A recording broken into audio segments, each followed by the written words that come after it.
So welcome to the 7th chapter of physics जो कि centre of मास। तो centre of mass basically कोई भी ऑब्जेक्ट का वो पॉइंट रहता है, जैसे कि अगर ये बॉडी है, अगर मैं ये पॉइंट पर अगर इसको पूरा बैलेंस कर पाऊँ, जो मैं नहीं कर पा रहा हूँ, तो अगर ये पॉइंट में मैं इसको बेसिकली से बैलेंस कर पाऊँ किसी तरीके से, तो उसका सेंटर ऑफ मास बन जाता है। तो यहाँ पे बैलेंस करना डिफिकल्ट है, बट इनके ऐसे में इसको जैसे कि अभी बैलेंस हो गया है, तो ये पॉइंट बेसिकली सेंटर ऑफ मास बन जाता है। तो लेकिन अभी क्वेश्चन कैसे सॉल्व करते हैं, क्योंकि अभी टाइम कम है, तो क्वेश्चन कैसे सॉल्व करते हैं हम लोग उसके बारे में बात करते हैं। जैसे कि हम लोग को दो पॉइंट ऑब्जेक्ट दिए गए हैं, जिसका मास m1 है, इसका मास m2 है। इनके बीच का जो डिस्टेंस है, इसमें बड़ा वाले का, इसके बीच का जो डिस्टेंस है वो d है। ऑलराइट, इसके बीच का बेसिकली जो डिस्टेंस है वो d है। यहाँ से बेसिकली जो अगर कुछ सेंटर ऑफ मास कंसीडर करो, यहाँ पे है सेंटर ऑफ मास, इधर है, इधर से उसका डिस्टेंस r1 है और यहाँ से इसका डिस्टेंस r2 है। तो अगर हम लोग को r1 एंड r2 ढूंढना है तो हम लोग को कैसे ढूंढेंगे, तो उसका बेसिकली फॉर्मूला रहता है r1 is equal to basically ये r2, दोनों फॉर्मूले बता देते एक साथ। तो सबसे पहले तुम लोग को डिनोमिनेटर में लिखना है m1 प्लस m2, और फिर तुम लोग को यहाँ पे d से ऊपर मल्टीप्लाई करना है। और ये चीज अभी मैंने अगर 1 है, r1 ढूंढना है, अगर m1 से डिस्टेंस ढूंढना है तो तुम लोग न्यूमरेटर में जो मास डालोगे वो रहेगा m2, और अगर r2 से मास ढूंढना है तो तुम लोग जो न्यूमरेटर यानी कि m2 से मास ढूंढना है तो तुम लोग न्यूमरेटर में डालोगे m1, 1 के लिए 2, 2 के लिए 1, इस तरीके से आप बेसिकली डालोगे। फिर अभी हम लोग बात करते हैं पॉइंट ऑब्जेक्ट्स के लिए सेंटर ऑफ मास। तो जैसे कि बहुत सारे पॉइंट ऑब्जेक्ट्स है, m1, m2, m3 and so on, बहुत सारे पॉइंट ऑब्जेक्ट है। तो इसका जो सेंटर ऑफ मास जो रहता है, फॉर एग्जांपल जैसे कि इसका कुछ पॉइंट है x1, m2 है ना, x2, y2, z2, इसका कुछ पॉइंट है x3, y3, z3, यानी कि कोऑर्डिनेट्स है बेसिकली, और इसका पॉइंट है x1, y1 and z1। And अभी आपको निकालना है तो आप किस तरीके से बेसिकली निकालोगे, ये कोऑर्डिनेट्स आपको पता है, उसका मास पता है। तो centre of mass basically x axis के अलोंग, यानी कि x कोऑर्डिनेट्स का ढूंढना है, तो बेसिकली रहता है m1 x1 plus m2 x2 plus m3 x3 upon m1 plus m2 plus m3।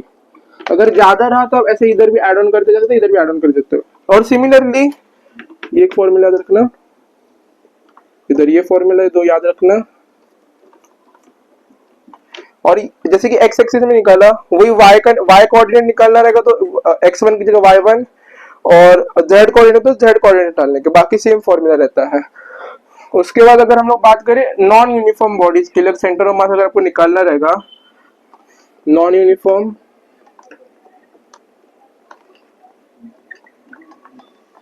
Body का सेंटर ऑफ मास, तो उसका बेसिकली जो फॉर्मूला रहता है वो रहता है, सेंटर ऑफ मास का फॉर्मूला रहता है इंटीग्रेशन ऑफ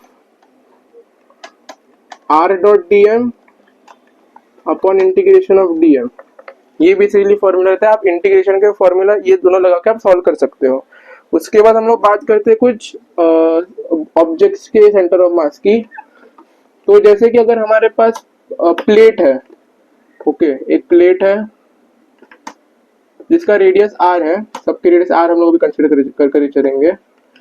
एक रिंग है, सेमी सर्कुलर रिंग, पूरा रिंग, ये प्लेट भी पूरी नहीं, हाफ प्लेट, क्योंकि कोई ज्योमेट्रिकल ऑब्जेक्ट है कंप्लीट प्लेट, तो उसका सेंटर ऑफ मास तो बेसिकली उसके सेंटर में आ जाएगा ना, ज्योमेट्रिकल सेंटर में।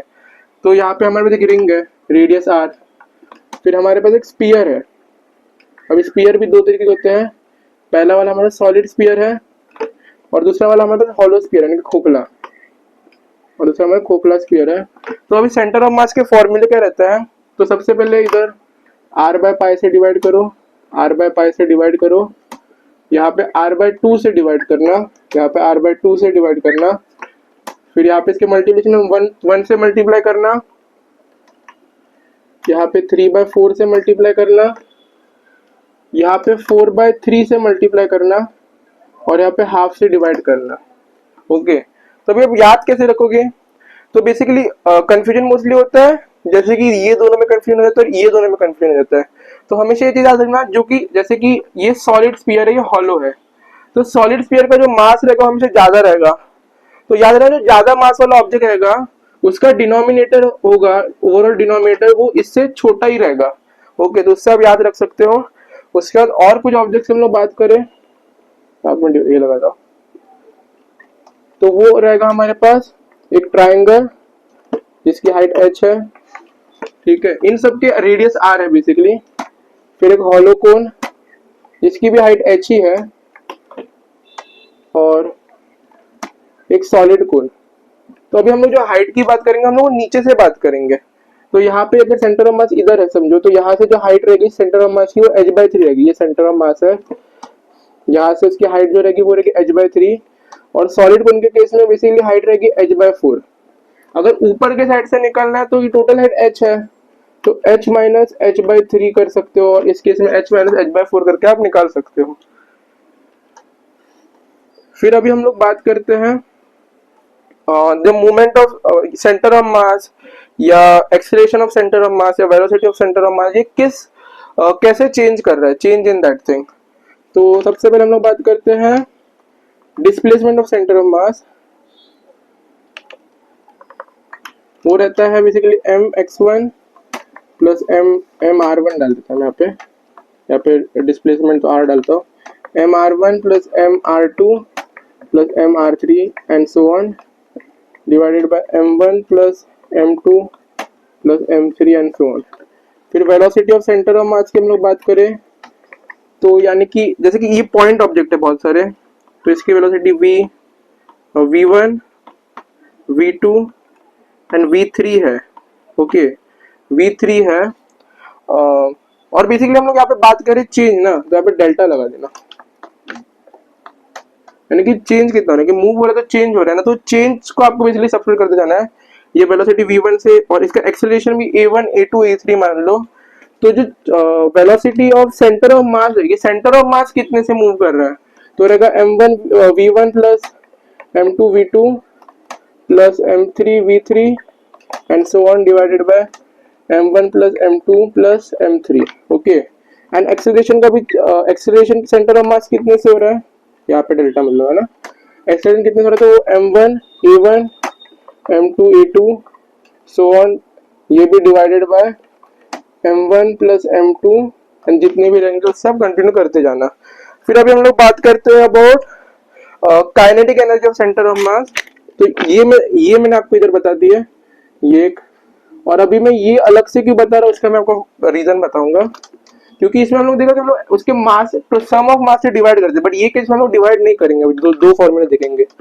तो kinetic energy of centre of मास जो होती है वो होती है half m1 v1 square plus m2 v2 square and so on. यहाँ पे हम लोग कोई डिवाइड नहीं कर रहे, बस सीधा ऐड ऑन करते जा रहे हैं।